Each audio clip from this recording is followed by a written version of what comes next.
நம்ம India first test match ஆட்டத்தில் ஜெயிக்க வாய்ப்பே இல்லை அப்படின்னு தான் டே 1 நிறைவடைஞ்சிருந்தப்ப எல்லாருமே நினச்சிக்கிட்டு இருந்தாங்க. ஆனால் அதுக்கு அப்புறமா நம்ம இந்தியா கொடுத்த அந்த கம்பேக் இப்போ 295 ரன் வித்தியாசத்தில் இமாலய மிகப்பெரிய வெற்றி, சரித்திர வெற்றி அப்படின்னு சொல்லலாம். அப்படிப்பட்ட ஒரு வெற்றியை நம்ம இந்தியா ஆஸ்திரேலியா அணிக்கு எதிராக குவிச்சு இந்த பார்டர் கவஸ்கர் டெஸ்ட் தொடரில் நம்ம இந்தியா லீடிங்கில் இருக்காங்க.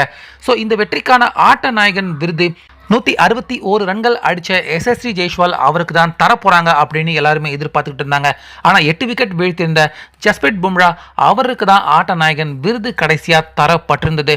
ஆனால் ஆட்ட நாயகன் விருதை வாங்கிட்டு அங்கே இருந்து நடந்து போய் பும்ரா அவர் செஞ்ச செய்கை தற்போது மிகப்பெரிய அளவில் பார்த்தீங்கன்னா வைரல் ஆகிக்கிட்டு வருது.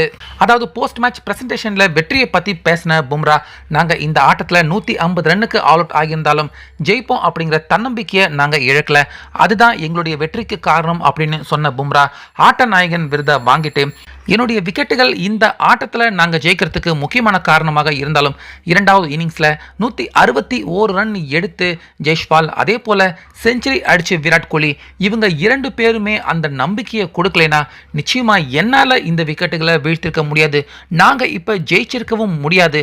அதனால் என்னை பொறுத்த வரைக்கும் இந்த ஆட்டத்தில் நாங்கள் ஜெயிக்கிறதுக்கு ஃபஸ்ட்டு ஜெய்ஸ்வால், அதுக்கப்புறமா விராட் கோலி, அதுக்கு அப்புறமாக தான் இந்த ஆட்டத்தில் என்னுடைய பங்களிப்பு 3வதாக தான் இந்த ஆட்டத்தில் இருக்குது அப்படின்னு பும்ரா அவர் குறிப்பிட்டு அந்த விருதை வாங்கிக்கிட்டு போய் அங்கே நின்றுகிட்டு இருந்த ஜெய்ஸ்வால் அதே போல் விராட் கோலி 2 பேருக்குமே பகிர்ந்து, அதாவது 2 பேருமே இந்த ஆட்டத்தின் ஆட்ட நாயகர்கள் தான் அப்படிங்கிற மாதிரி பும்ரா அந்த ஆட்ட நாயகன் விருதை ஜெய்ஸ்வால் விராட் கோலி 2 பேருக்கிட்டையுமே கொடுத்து, எனக்கு இந்திய அணியின் வெற்றியே போதும், எனக்கு இந்த ஆட்ட நாயகன் விருது வேண்டாம், அவங்க வச்சுக்கிட்டோம் அப்படிங்கிற மாதிரி பும்ரா அவருடைய ஆட்ட நாயகன் விருதை கோலி ஜெய்ஸ்வால் 2 பேருக்கிட்டையுமே கொடுத்திருந்தாரு.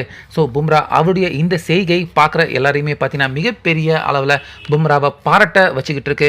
ஸோ இதை பற்றி உங்கள் கருத்தை சொல்லுங்கள்.